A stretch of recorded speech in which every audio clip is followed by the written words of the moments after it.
So now we're just seeing a shitload of artists, but no artists that are like household names or that will be household names. Just look at the XXL cover over the years.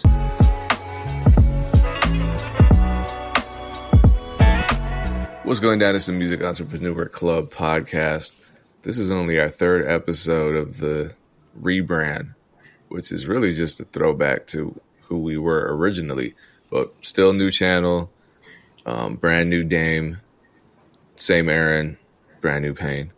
And as you can see, the difference is clear, MEC. And also, it's very clear, too, that you can still get free premium music distribution for 3 months. Free premium music distribution. The code has changed, even though AdOdd still works. MEC is what you type in on tulos.com to get your 3 free months of premium music distribution. Get your music on all the platforms. Doesn't matter if you just make instrumental music, if you have music sitting around that you just never released. Honestly, there's no reason to have music sitting around. You can't reach fans that way. You can't generate income that way. And speaking of both of those things, that's Dame's topic. I don't know if you want to kick it off right away or if you have any more of the preamble. Yeah. No, just a quick update. We did also just announce Game from the Gods. Tickets will go on sale. Tickets will be on sale once you guys hear this podcast. But what it is essentially a different type of music industry experience. It'll be more gamified sessions. There won't be any panels. We're going to be giving away prizes, networking. It'll be education. It'll be kind of like fun education. I think we won't be able to really like show people what it is until it actually happens. So I'm looking forward to the first one so that we can get content and then we can start showing people exactly what it is. But myself, Ray Daniels, Nyla Simone, and then there'll be a lot of music execs coming out. It definitely won't just be us. And we're encouraging everyone to come ready to participate. This is not an experience where you come and just sit there. You definitely can come and just sit there, but I don't think you'll get the most out of it if you don't actually participate in the games or participate and introduce yourself to the people there, because I think there'll be a lot of really dope people in the building. So if you come and just sit there, you're not going to get your money's worth. So please come ready to participate. Come with music, come with your beats. You never know what we're going to ask people to do and how you might be able to put your talents on display. So that's all I'll say. Go to gamefromthegods.com and grab a ticket. We'll be in Atlanta, DC, Philly, and New York in October. So hope to see you guys. With all these music business events, you can learn a lot there by attending the panels, but I'm not gonna break it down into percentages. I'm just gonna say if it's 100% learning, it's also 100% networking. So don't take one or the other for granted. I see a lot of people going to these and only networking and they don't learn anything. Then it's like, okay, well, what are you going to do with those networks? And then a lot of people learning everything, but just kind of being antisocial. And it's like, okay, cool. What are you going to do with that knowledge? Yeah. You need both. Yeah. No, it's just, man, it's so important to get out of the house and like find people. You don't have to get out of the house to find people that you work with, but I think it's important to do so. It's easier. You really have to find the people that you rock with and can collaborate with in a healthy way, because going at this alone makes it just 10 times more difficult for something that's already extremely difficult. I recently did an interview with my guy, Ali Joseph, who claims he might be Spotify's #1 fan. So he has obviously a different. Me and Ali are more aligned on the Spotify stuff. So I'm curious to see what people say in response to the things that he had to say. But he really found like he locked in with some. One of the reasons he does so well is like he really locked in with some producers, and they're really developing a sound together. That's why there's some consistency in the music that he's dropped. And it gets rewarded, in these algorithms on Spotify. So you really got to find your tribe and just lock in. And hopefully, I'm saying a million times, big fan of collaboration, because just doing this alone, man, I'm not gonna say it's impossible because some people do it, but it's like, why? Like why? Like why? I don't think this is one of our topics today, but like Big Sean just came out with an album and he has 55 producers on his project. 55. That's a wild number. I'm sure Kanye has more or somebody has more. But 55, and I'm sure it's a great body of work. I haven't listened to it yet. But yeah, you got to find people.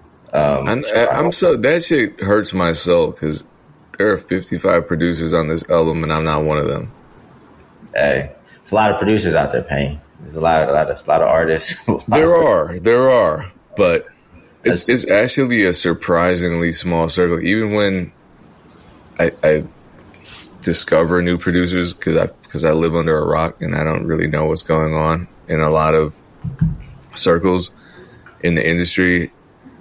You know, even when I stumble on a producer that I should know of that's emerging, like a younger producer that's new, I'm connected to them one way or another. So it's a very small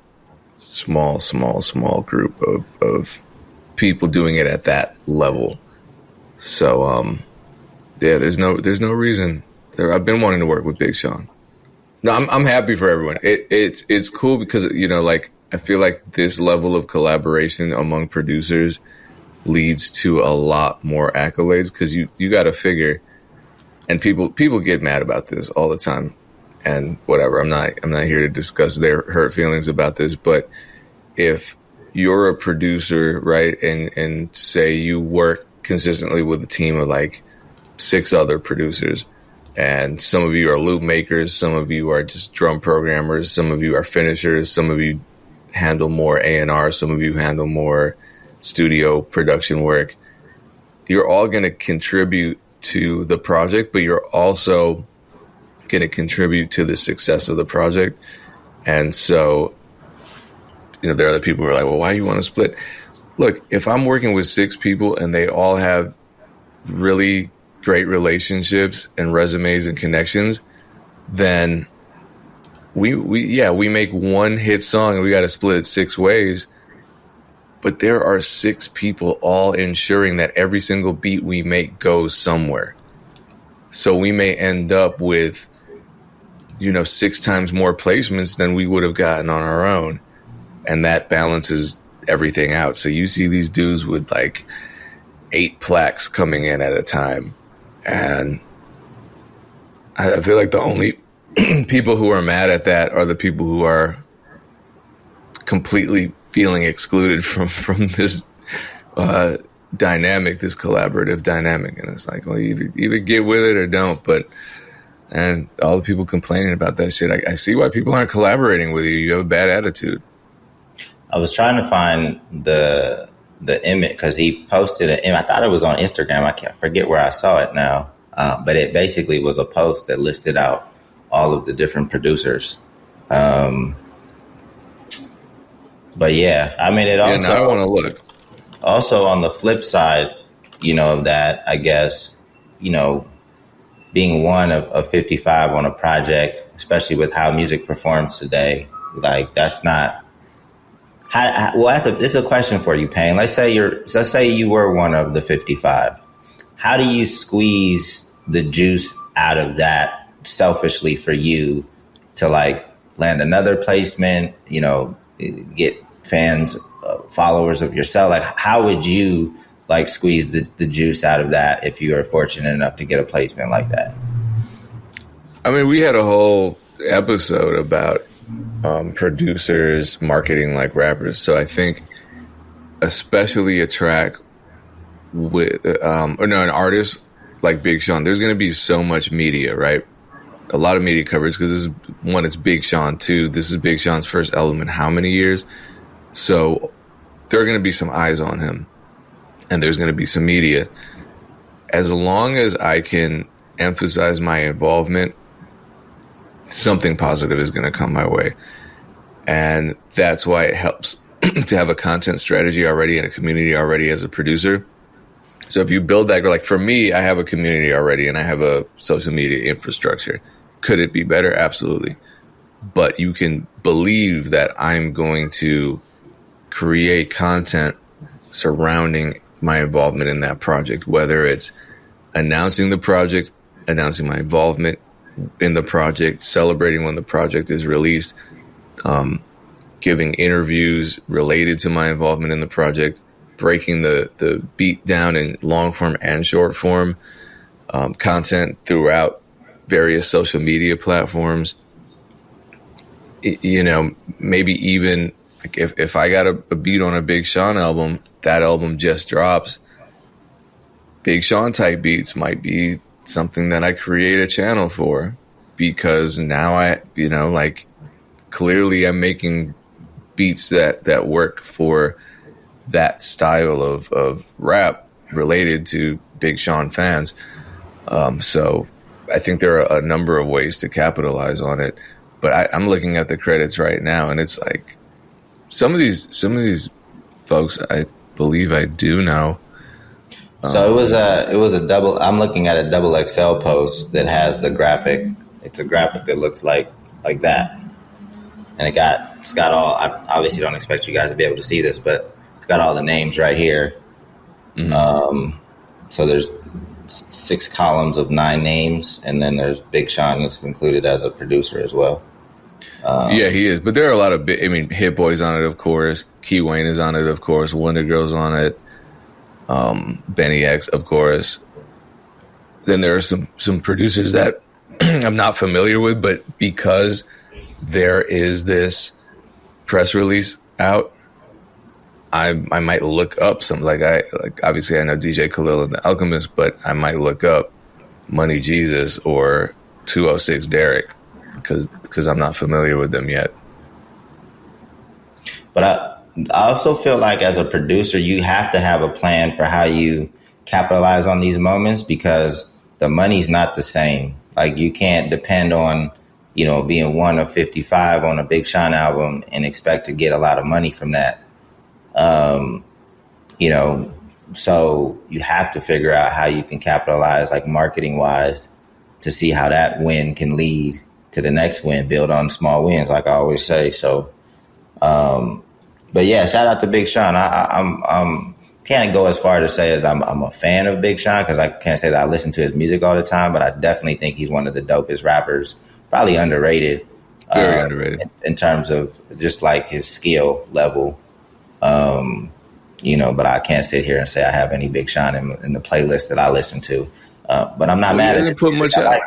I like it. I mean, I like his music. I don't turn it off if I hear it. I just don't go seeking it. But he's dope though. Well, now I got to listen to that album, that and the Doechii album. No, I'm gonna check this. I'm gonna check this one out for sure. Let's see. Are we jumping into my topic? My topic, is going to be a little off the cuff. I'm going to take the risk of potentially saying some things that may or may not be right. Won't be as confident as I normally am. But I was just kind of, actually I was looking at the Doechii album. I was clicking through the Doechii album and just kind of, because I'm not that familiar with her.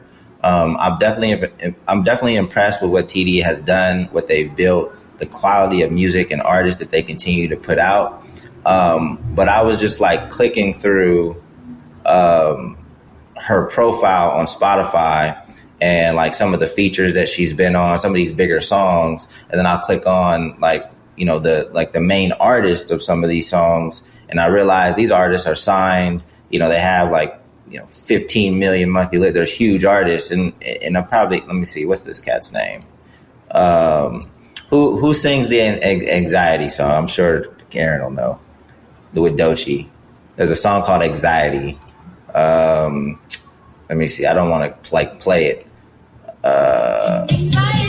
Hold on. And I just did. But who is this person? It's not coming up for cat named Sleepy Hollow. Anybody familiar with Sleepy Hollow? Yeah, familiar with the name, but haven't listened to the music aside from the feature on.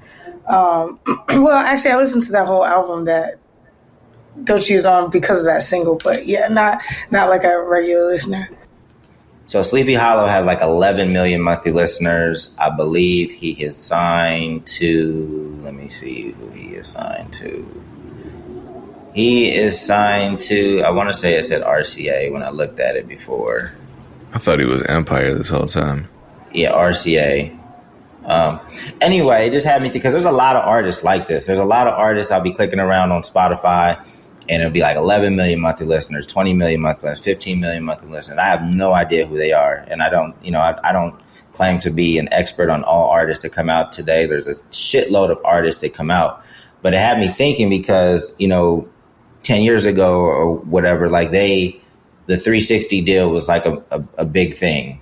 Right. Like, and it receives a lot of criticism. It received a lot of criticism from, people outside of the industry, people within the industry. I think it really sucks when like when labels get an artist in a 360 deal and they don't kind of pour into the different buckets that they respect a return from. I think that's where like a lot of the criticism comes from. And with that, like I would have a problem with a 360 deal. However, I'm not opposed to a 360 deal if a label is contributing to those different buckets. Like if you're growing the overall brand and now, there's interest for that artist being in movies, there's brand deals on the table, and the label's PR team had a play in that or had a role in growing that brand. Like I don't see a problem with a 360 deal, depending on what that percentage is. And I think that labels are going to invest where they have an interest, right? So if there's no 360 deal on the table and it's just the music, they're just going to invest in the music. So I think that's part of why you're seeing all these artists pop up with a shitload of streams, but nothing else, because because the label's really only pouring into like, where can we get this playlisted? How can we run these streams up? They're not really interested in the overall brand. So now we're just seeing a shitload of artists, but no artists that are like household names or that will be household names. I'm looking at this. Just look at the XXL cover over the years. I actually have one.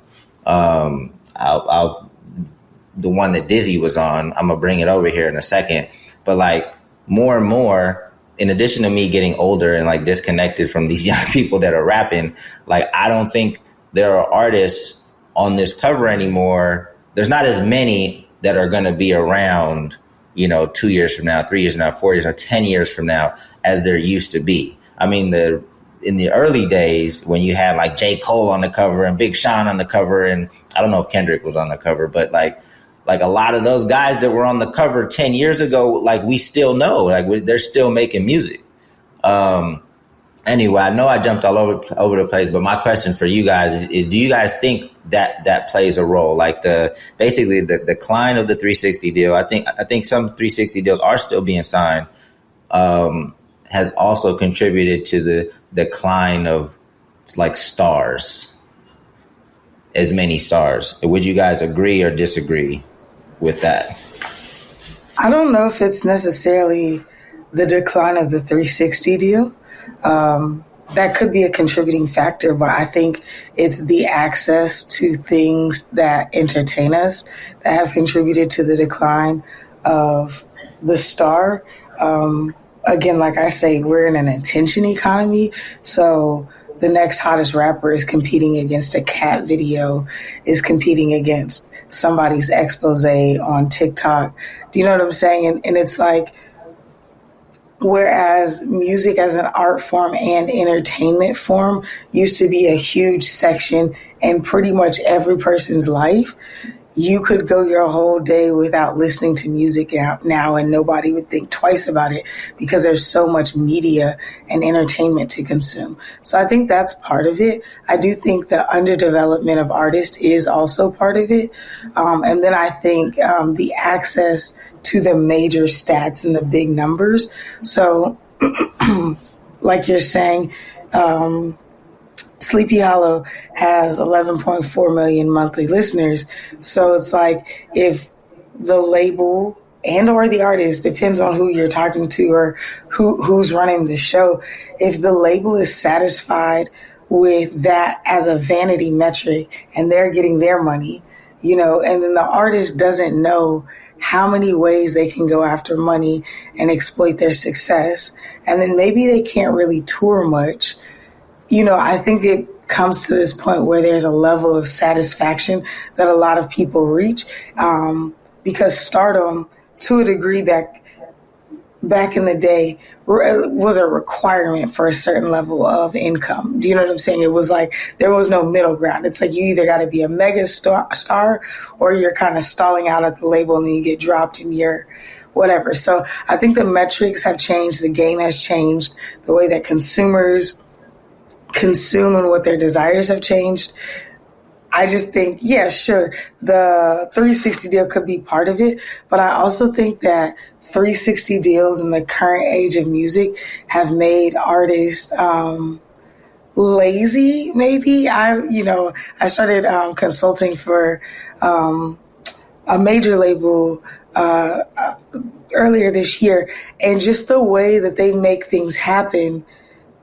I'm not saying that every artist on the label is lazy. It's just if they're signing a new act, which it seems to be, a lot of them are trying to sign newer, fresher acts so that they have more negotiation power, or because they want to be more hands-on in the development. Who knows? Whatever they're saying. A lot of times when they're signing these acts, those acts haven't been exposed to what it takes to be successful independently in this industry. So then there are certain things that you would want to do, or certain factors of the artist grind that I think would help get somebody to stardom. The label system is kind of caught in, I feel like, the 80s, maybe 90s in the way that they're running people through this system. And then newer artists aren't up to date with what successful indie artists have to do to make things make sense. So I think it's just because the industry is turning over personally. I don't know if it's because 360 deals have gone down. Well, I'm sure that's part of it, though, because you're right, Dame. If an artist invests more in you, then they're going to be working harder to get a return on that investment. And that's always a concern with everything, publishing deals, record deal, whatever the case is. Yeah, no, there's even... So there's an artist that was kind of complaining about why he's not getting a bigger bag from a label, and he's not willing to put anything but the music on the table. Like, a lot of other things are going well, but only the music is on the table. And it's like, bro, you can't expect them to put a large amount of money in front of you if you're just putting the music on the table, because the music isn't there yet. You got like 300,000 monthly listeners, now if you're putting the business on the table, and they're going to pour into the business, and they're going to get a piece of the show, piece of the merch and things like that. That's a different story. So I think artists just need to understand like business better. Like, not even, some of this is just common sense, right? Even in the Funk Volume situation, like from the outside looking in, like, oh, you guys got an amazing deal because we had a label services deal and we only gave them 17% of our sales, right? All right, that's cool. But like, look at it from their perspective. They're like, this is low risk for us. We probably only took like $300,000 up front. And this is low risk for us, but we're only getting 17% of sales. So like, where do you think they're going to put their resources? Like, are they going to put all their resources behind us, or are they going to put all their resources behind the artist that they own the masters in, and the percentages is flipped? Right. Did you notice that? I mean, I guess that was part of Hobson's. But that was part of the friction, because I was trying to get them to understand that. Like, they had the expectation of an artist that was going to get the full push. Right. That's why they were upset. And I was like, look, if you want that, we really have to do work on our end. And we need to build these relationships. You guys need to be in the building, like becoming best friends with all of the people at this label, because, they're just going to look at your project just like the next. I'm talking about the folks the more junior folks are, they're not financially invested. So just from a relationship standpoint, you have to go in there and be best friends with those folks. But for the people that like the owners and the higher ups, they need to see a return on this. So we got to bust our ass to make this super successful so that their 17% is meaningful. You always have to look at two sides when you're negotiating. If you're negotiating and you're like, all right, there's a pizza right here, I'm just going to try to snatch as many pieces as I can, and then you snatch all the pieces and the other person only has one, like you might think you won, but now that person just took that piece and just started another deal somewhere. They don't give a shit about that relationship anymore. So you have to look at both sides of the equation if you plan on having a long-term relationship, with that party. So I definitely don't think I don't think you can attribute the lack of stars to any one thing. And actually, as I'm looking at this poster, a lot of these guys that are still around weren't in 360 deals at the time. So it's just like, so you have like, obviously Travis Scott is still around. I'm sure his deal was fairly traditional. Logic is still making music. Most people are still making music, but in terms of like still doing it, like obviously Schoolboy's doing his thing. Joey Badass is still doing his thing. He pivoted into acting. Drawn blank. I just know is Action Bronson is still doing his thing. I know he's crushing it. He got into like cooking and he just rounded out his brand, but he still got a shitload of followers. When he tours, he still does his thing. I bet you there are more people on this year's XXL class still doing their thing at a decent level than there is from the class 5 years ago. And I don't even know who. I feel like a lot of those people, like you said, they put their business on the table, though. You know what I'm saying? And they stepped into like a well-rounded business around what they were doing. I know Action Bronson is definitely making more off of being a food influencer than he is making off of music, for sure. But I did see a video of him other day, like crushing a show. Like people still. Oh yeah, they still. Especially overseas, that man be killing it. But yeah. I'm an Action Bronson fan. I didn't get into him until he started getting into the food stuff. Then I got into his music, and I was like, okay, I actually really see this. But I feel like he's more of the like Seattle, like random Midwest city, and then like all over Europe. Yeah, he's crushing it, and I can't forget. I forget who posted, but I literally just saw a post of a recent show, and they were impressed with how well he performed with no back vocals. Like he rapped a whole hour essentially, no back vocals, and crushed it. I mean, Action. Mans is in shape right now, though, so I could see it. Action comes from that cloth though, where he really respects like the art. The culture. I'm gonna check. Let me see. Continue. I'm gonna look for the XXL class of what would that 2019. be? I'll tell you who it is. I also feel like the argument since I've been in hip hop. I think I started working in hip hop. I got into the industry in like 2013. I think I started working in hip hop like 2017, and I feel like that was like the complaint every year. Like, who are these people? These people aren't going to last longer than 2 or 3 years. I feel like really and truly there's only like 3 or 4 people each year who are still like super successful in music, because I feel like even the ones on that cover that you kind of pulled out don't want to go back into this. I think it's similar to the artist that you mentioned who has a 300,000 monthly listeners.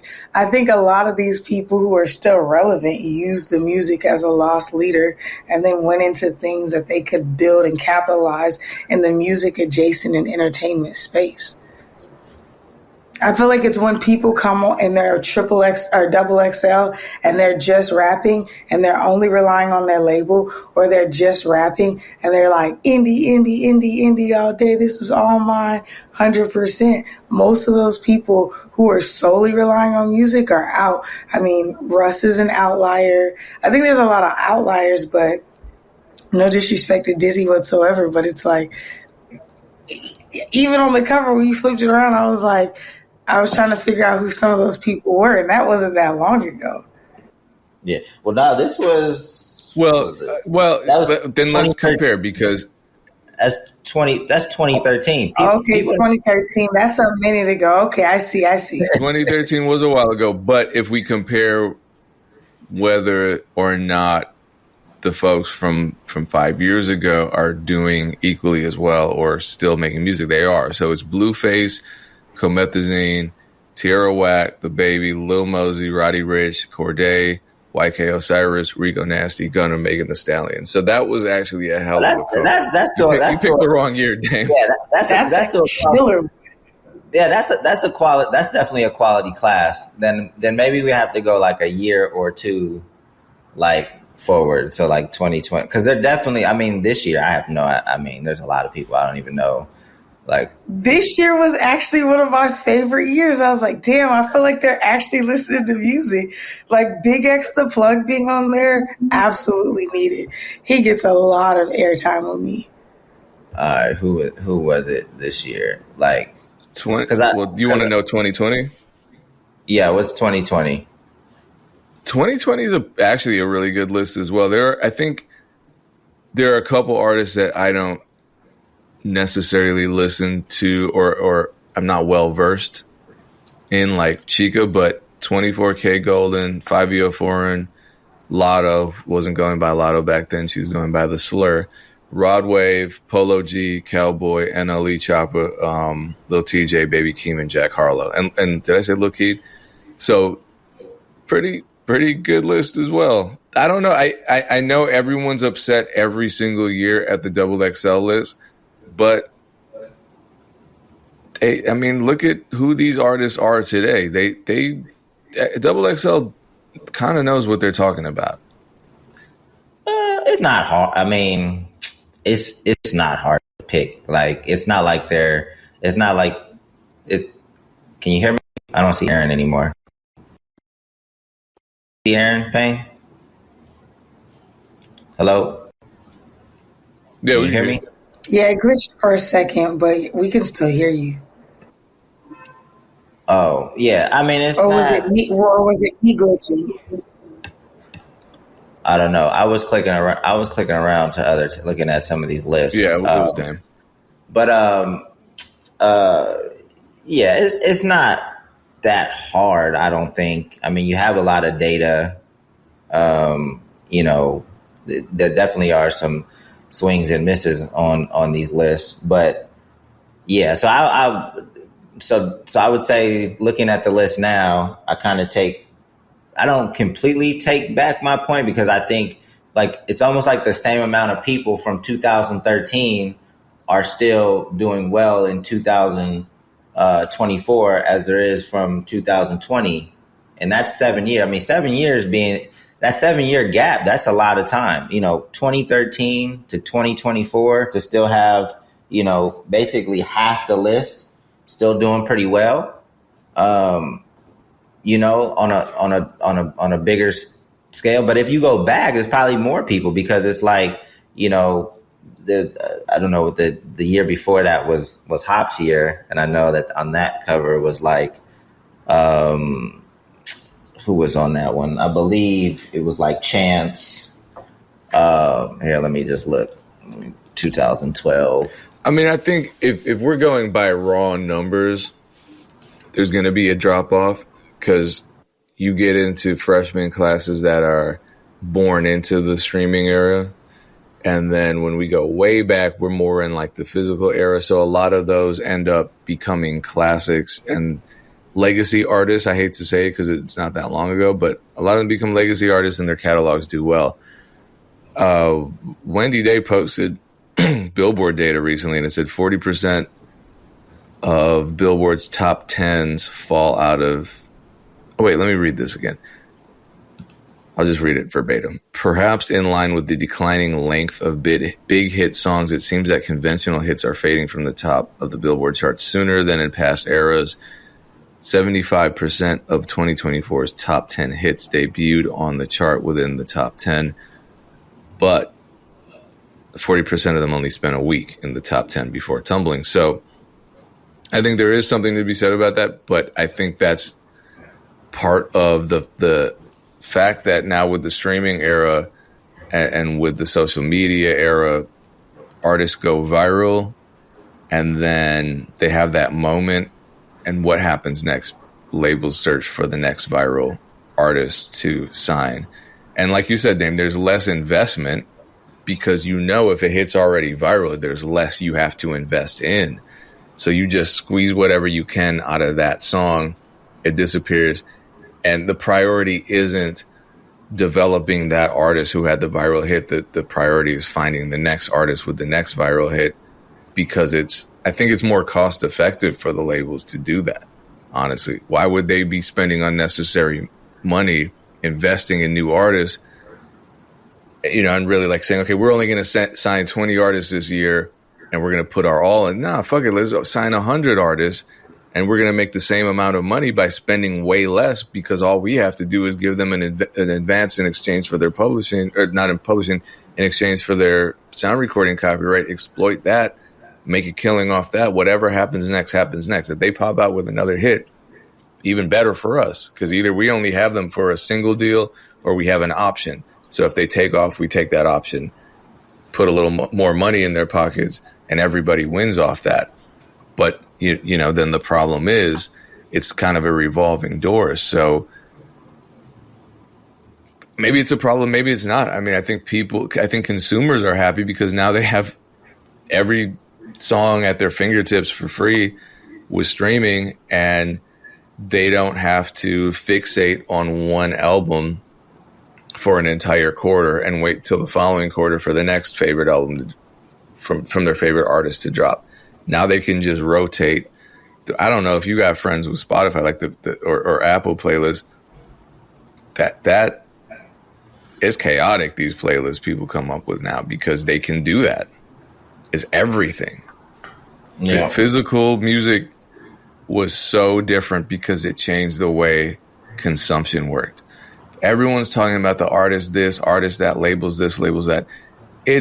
From where I stand, it's always the consumers. It doesn't matter what the labels are doing. It doesn't matter what the artists are doing. It doesn't matter what the platforms are doing. There are a million platforms right now that you've never heard of because consumers don't use them. If consumers use something, that's what changes the music business, because without consumers, there's no music business. Yeah. All right. I didn't mean to take that long with that, Ty. Let's jump into Erinn's topic. Along the line of labels, a video came up from the Breakfast Club. They have clips that will pop up all over the place. They could be from 10, 15 years ago, 5 years ago, and you're like, yo, I didn't know that this happened. But a clip popped up. At the time, very prominent artist, who's independent, was independent then, still independent now. Their status is, I'm not going to mention the artist, but they were talking about how so many artists would probably not sign or sign away as much if they realized that they could just go to the people that the label are hiring and hire them themselves for a way lower amount.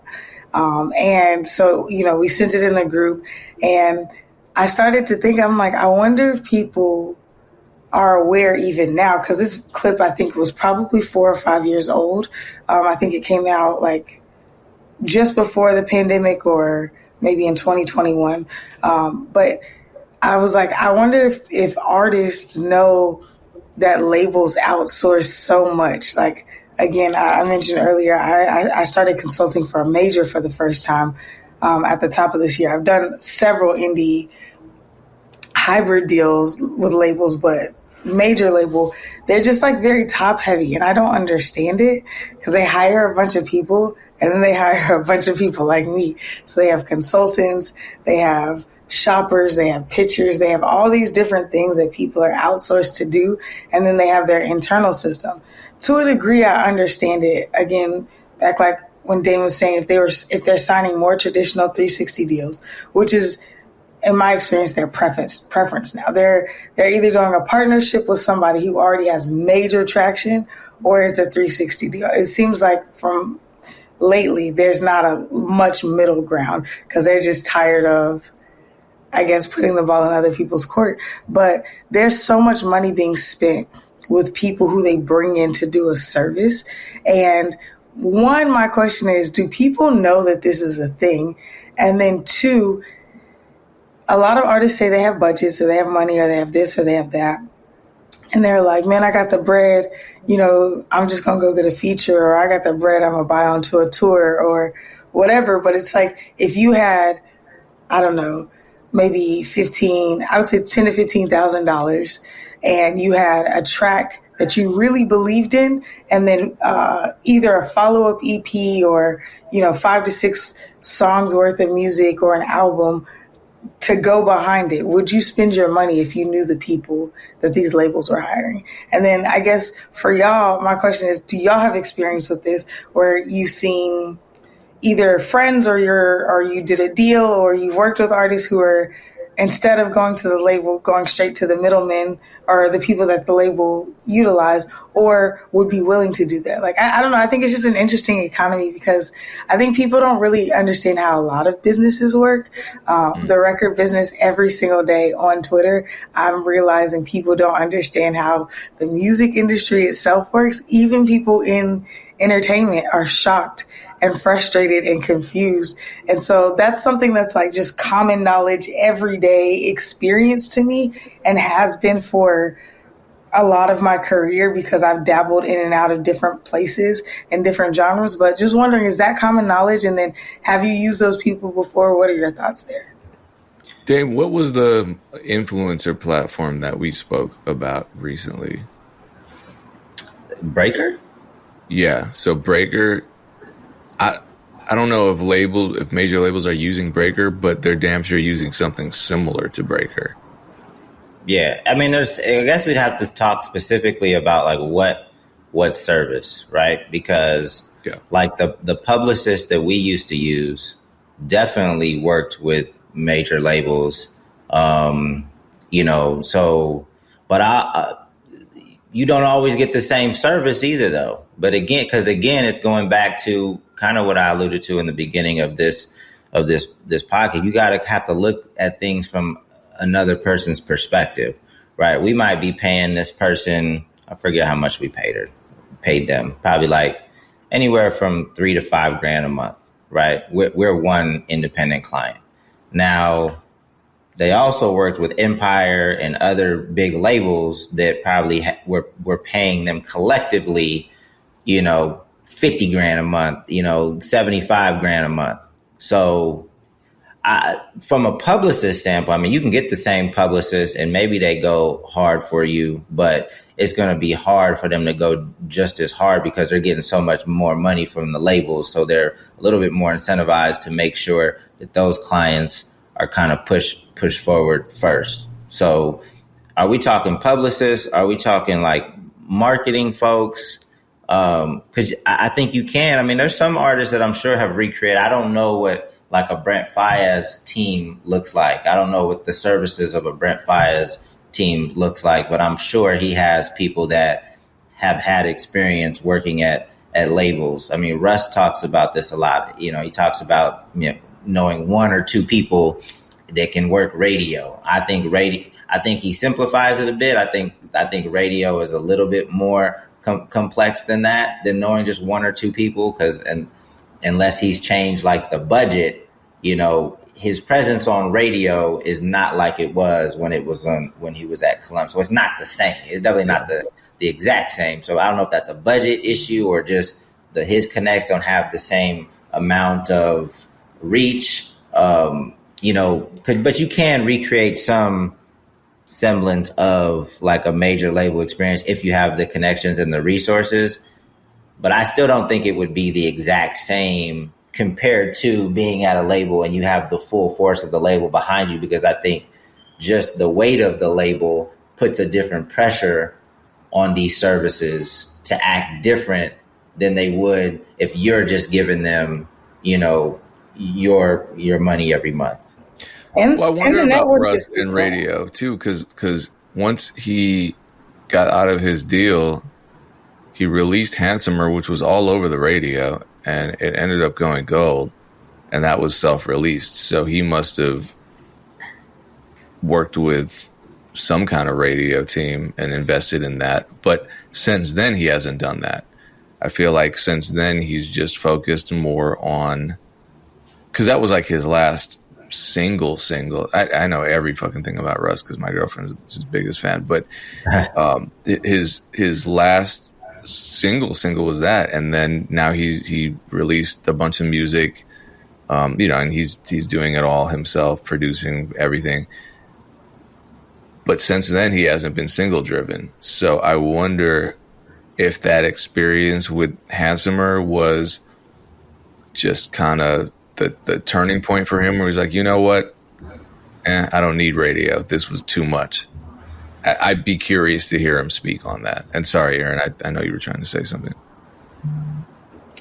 Yeah, I'm curious too. I'm wondering if the return on investment wasn't great for him, or as good.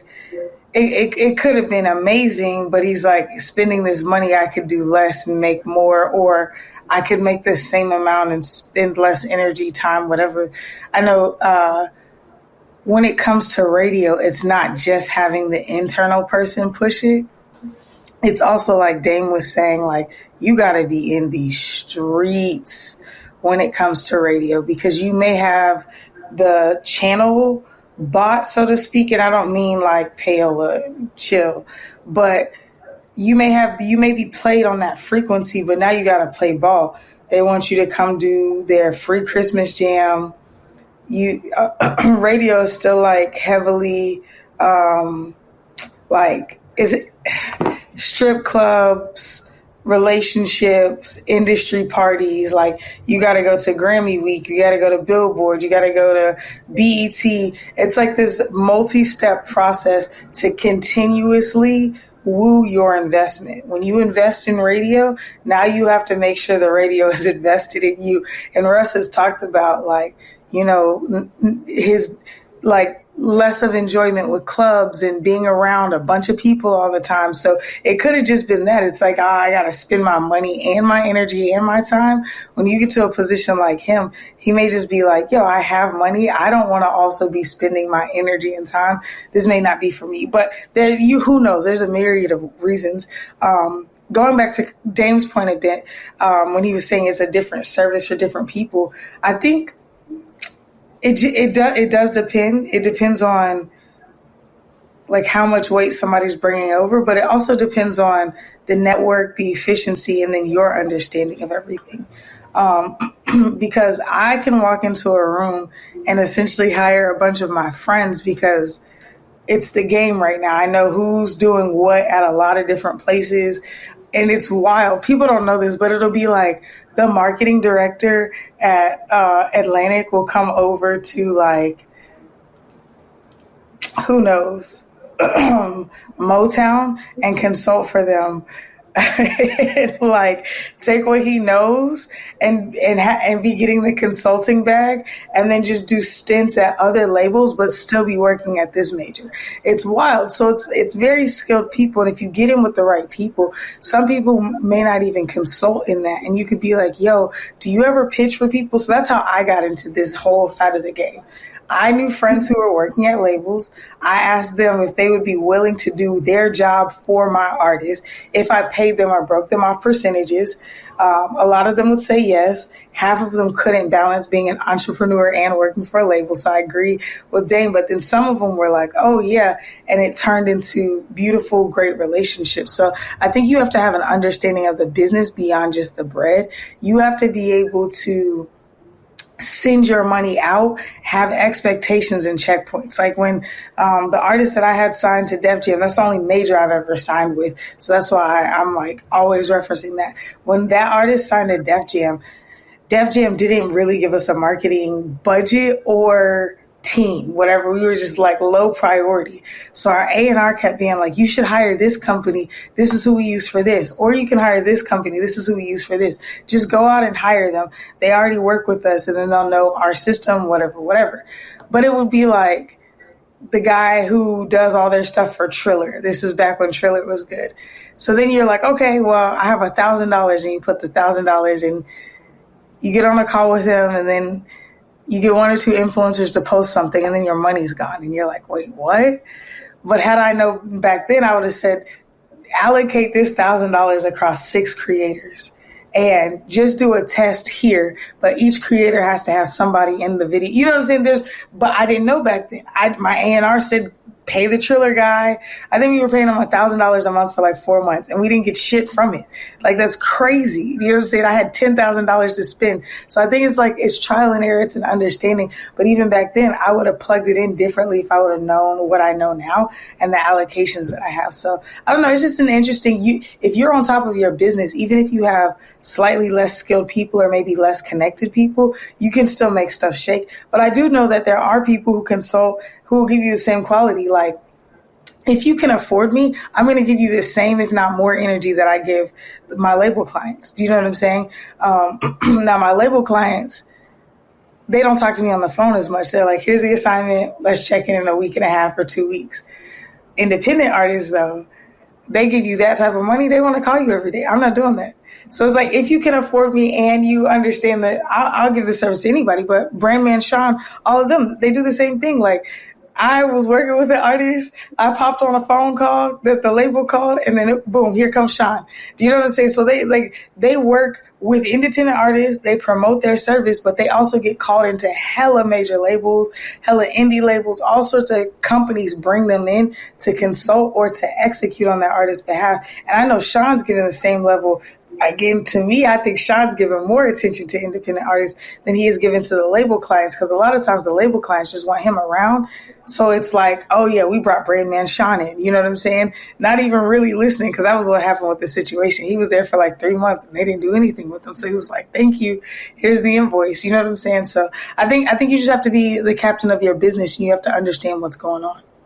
Yeah. No, ultimately that's really what it comes down to. You know, in any situation. I mean, the challenge of an independent artist is to recreate some semblance of what a major label would do, whether you take their resources or find other resources. You have to replicate some of the pretty much the same thing. You need marketing support. You're going to need to build your team out when you tour. You still have to cover the same bases because you're playing, it's the same business, right? You're still making money the same kind of ways. So it really just comes down to your network and who is going to put in the work. Because I know some people that provide these services. You know, Erinn says she'll go harder for independent artists. You know, I'm sure there's a lot of people that is the exact opposite because of what she just said. Because of, you know, independent artists are going to expect more communication. They're going to be on it, you know, because this might be their last dollar. Like, yo, I got to make this work. You know, I got to make this $1,000, $2,000, $3,000 work. And if you don't show me right away, like how this is working, you know, there's going to be some tables flipped and some arguing going on. And some people that provide services don't want to deal with that shit because expectations weren't on the same page from the jump, right? A lot of time independent artists will want to spend some money with a publicist and then expect them to start getting placements right away. Typically doesn't work like that unless you already have a bunch of shit going on. So be careful when you spend your money with services. Not that these services are bad, but you just don't understand what to expect from the service when you pay them. And that can just ultimately lead to, you know, parting ways and, you know, like I said, arguments and the whole nine. So, and don't believe everybody who says they've consulted for a label or has a logo of a label on their website, because it's like they could have done something a decade ago. And everything is not equal. I'm not even saying like I'm just this big boss. Like, I've only consulted for one major label. Now I've done probably 2 to 3 indie labels across the last 10 years of my career every single year. So I have a lot of experience there, but I've met a lot of people in this game that are hustling that very thing. Services to independent artists because they either worked at a label or are currently working at a label or have worked with some big artists or some, you know, so you got to vet the process. And that's why, going back to this, having a community of people in the industry helps you avoid some of these pitfalls. And people are always like, oh, where do I start? Nobody in my industry, nobody in my city. It's like, bro, like, start creating a network, start listening, start tapping in. All the people who are on office hours, go follow them. You know what I'm saying? Start looking around at people commenting on the MEC page.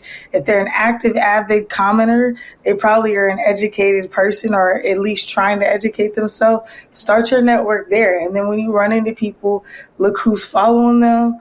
Look who they've worked with, check and see if somebody is engaged with their posts and stuff before, so that you're not getting any fake gurus. But there's a lot of opportunity for you to lock in with people who are doing really cool things that can help your career, but it takes money to make money. So if you're just trying not to spend money, or you're trying to control like a small amount, I feel like investing in your music career is similar to investing in anything. Like if you can't afford to lose this right now, you can't afford the investment. You know, going back to what Young MC said, go get your job, homie. Like go get a job, take the pressure off. You know, I was watching Nate Rose. He was on Brandman Sean's podcast, him and Corey, and he was like, yeah, I had a job until my career was generating equal amount of money as my job, because I think he was making 50 or 60K. So he was making 50 or 60K from his career, and he was just taking his money from his job and investing it into the music. And then, you know, he was like, okay, I got to be able to do the same thing with my music. So I'm going to work until I'm making like 80K a year off of it. So I have like 30K every year to invest in, and then he blew. So like the investment is worth it if you find the right people, but it can't be given as a scarce thing. Like if you're worried about $3,000, $4,000, $5,000, $6,000, one, don't call me, because I'm not dealing with that. You got to work that out. But two, make sure that you get the right people involved, because if you do, then you may do a hybrid. Hey, I'm willing to give you $1,000 a month plus percentages, and we can reevaluate in 6 months and see if this is worth it to both of us. You know what I'm saying? You may be able to get some really cool results that way. Yeah. Let's pivot in the pains topic. But the last thing I would say is it's important where your network comes in, right? You can, if you have a strong network, and you know other artists are utilizing services that are working for them, you know, then they have a review, and you guys, it's less risky to spend your money if you know people that are, you know, working with services that are solid. Appreciate you tuning in once again. This is the new season. Things have changed. We appreciate you tuning in. We appreciate you subscribing to the new channel. And also, we appreciate you continuing to support us by getting free music distribution from 2Lost. 2Lost.com. The code is now MEC. And so if you input that code when you sign up, you get 3 months free. You can upload a whole lot of music and schedule that out on all of the platforms in 3 months. I mean, 3 months, especially if you have music sitting around that you haven't released, you're just waiting for the right moment. This is the right moment. Go on, get it for free, and upload to all the platforms. It stays on the platform even if you stop using the service. And if you continue using the service, it's incredibly cheap. It's $3 a month. So we appreciate that support. And it's not just supporting us, it's supporting you too. Because if your music's sitting on your hard drive, it's not benefiting you in any way. So we'll catch you on the next episode right here. Same time, same place. Peace. Peace.